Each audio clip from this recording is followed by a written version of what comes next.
Hey, review time, not a movie this time. Thankfully for you, I guess. This is All Japan Pro Wrestling's 40th anniversary year Pro Wrestling Love and Ryogoku Volume 14. Longest fucking title ever. Typical, I guess, of All Japan. Then again, so is Great Wrestling. This was March 20th, 2012 from Tokyo's Ryogoku Kokugikan. Fucking, I don't know. Let's mumble over it. 9,000 fans, no vacancy. I always like to mention that because All Japan kicks ass in attendance. They have probably the loudest crowds, other than maybe New Japan when Naito's wrestling, but whatever. Our opener was six-man tag action, aka the movie I accidentally rented last Saturday night. Not bad. A little bit gay, but whatevs. Tanaka, Minoru, Hayashi, and Raijin Akira. I don't know. I think I remember him from before. He was never good. And they faced Kai, Yamato, Hiroshi, and Gillette. Evidently, not the best man can get. Yeah, this guy kind of fucking sucks. Speaking of Gillette, first off, what the fuck is a Japanese luchador doing with a fucking French name? Is he from fucking Montreal? This guy looks like Jack Evans in Sin Cara's wrestling gear. You know, third, fucking, where did this guy get his wrestling license? In a box of goddamn Cracker Jacks? Gillette's really bad. I mean, if you like him, please defend him, because it'd be hilarious arguing with you and destroying you. This guy fucking sucks. He's abysmal. I hope he fucking retires. Um, I don't know. This he seemed to be going for more of a Tony Jaa stunt sequence, and he kept botching shit, and he was jumping as hard as he could up and down on the mat like a fucking 7-year-old having a temper tantrum, and it was really embarrassing. And yeah, this match is about as appealing as a blowjob from Nosferatu. Gillette leisured himself on a shooting star press. Unfortunately, he will continue to wrestle. It's too bad for all of us. Uh, Minoru and Hayashi were, as alright as they could have been. Kai and Hiroshi were, yeah, whatever. Um, yeah, I don't know, fucking shitty match. I guess not applicable would be a good way to say it. It wasn't shitty as much as it was not good in any way, shape, or form. Then we had 8-man clusterfuck, as I called it. Obviously, All Japan didn't do that. It'd be awesome. We had Akebono and Hama Ryota from SMOP and Fuchi Masanobu and Taiyo versus Yoshie Yutaka, fat man, big man, good guy. Uh, Nishimura, Osamu, and KENSO and Nakanoue, Yasufumi, and a match that I call "Are You Fucking Kidding Me?" KENSO, ugh, the fact that he's over just hurts my head. People say he's charismatic. He's not charismatic. He's fucking high. This guy has zero redeemable qualities. What in the name of fucking Zeus is this guy doing in wrestling? He looks more retarded than Washington Capitals' Alexander Ovechkin. He can't fucking wrestle. And you remember when Jeff Hardy showed up against Sting High? KENSO's like that every match, and he doesn't get fired. Uh, then again, TNA didn't fire Hardy anyway. They kind of pushed him when he came back. I guess All Japan one fault. They keep Kenzo around, but to be fair, they don't use him a lot wrestling wise. And they make it so he can't really hurt people because he does when you give him a chance to. Because he's high. I told you he's intoxicated. I swear. The most interesting part of this match was actually a snapmare war. So, they kept countering. It was pretty cool. And that was all that was good in the fucking 7 or 8 minutes this match lasted. Then we had a single for a reason match, as I call it. Ronin versus Sugi. Sugi. I guess his style matches his name. It's fucking retarded. Yeah, this match was a tragedy, a travesty. It was like the Armenian genocide, the Black Plague, and slavery all combined into one. But fucking worse. And yeah, I haven't seen something this fucking stupid since Mahmoud Ahmadinejad said that there were no homosexuals in Iran. That's yeah. This match denied logic, like it was Mel Gibson's Holocaust denying father. Oy vey. I kind of wish I was aborted, so I would never have to see this match. And I feel bad for everyone who had to watch this match. It must have been 3 minutes, and it was the fucking worst excuse for wrestling I have seen. It was worse than Jack Evans versus Teddy Hart just doing spots in street clothing. All right, then we had the All Asia Tag Team Championship, not on a pole match. Suwama and Soya Takumi challenging Okabayashi, Yuji, and Sekimoto Daisuke. Very solid. It was a very good match. The thing that stuck out most to me was kind of the brutality and ruthless aggression of Soya, and also obviously Suwama's badassery, and Sekimoto and Okabayashi. The way they work as a unit is fucking superb, exquisite. I don't know. I loved Soya's utilization of the stretch plum. All four wrestlers kind of just gave a really good match, and I might be rating this a little high, but I thought it was a match that got Soya over more than any other match, and it proved that he's up there with. You could say he's up there with Hashimoto Daichi, but I think he's better, quite frankly. Daichi's all right. He's kind of repetitive and green, but yeah, Soya, not as much.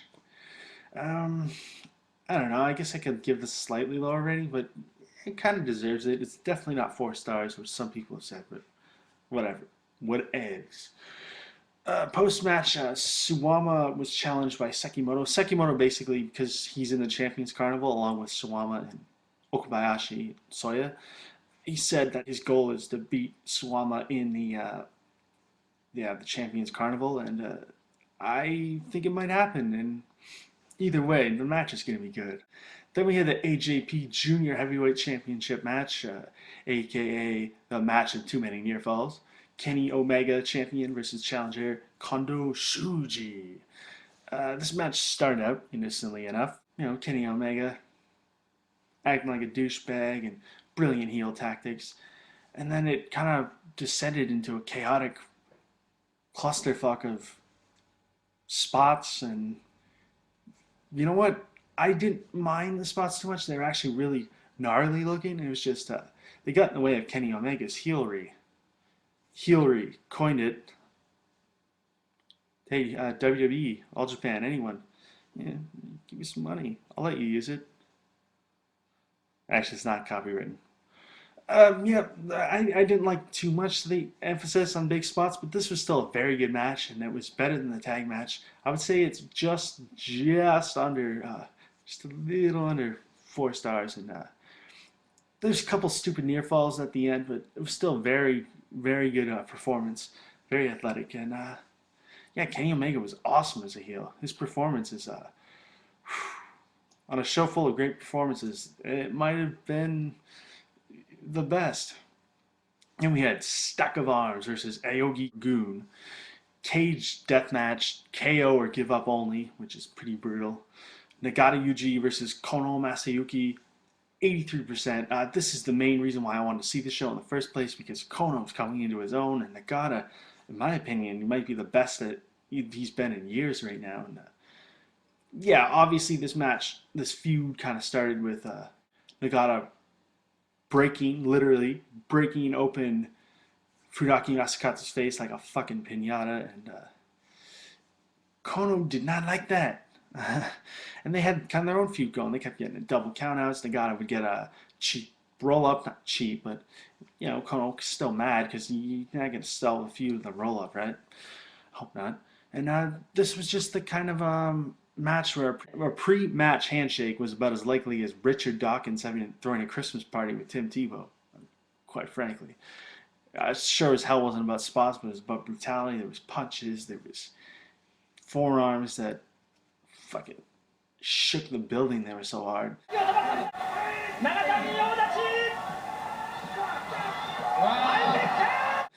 This might have been the greatest performance of Nagata's career, and it was unquestionably the greatest of Kono's. And yeah, they gave us a hell of a match. And now we should appreciate it. People give him this 3 stars. Are you fucking kidding me?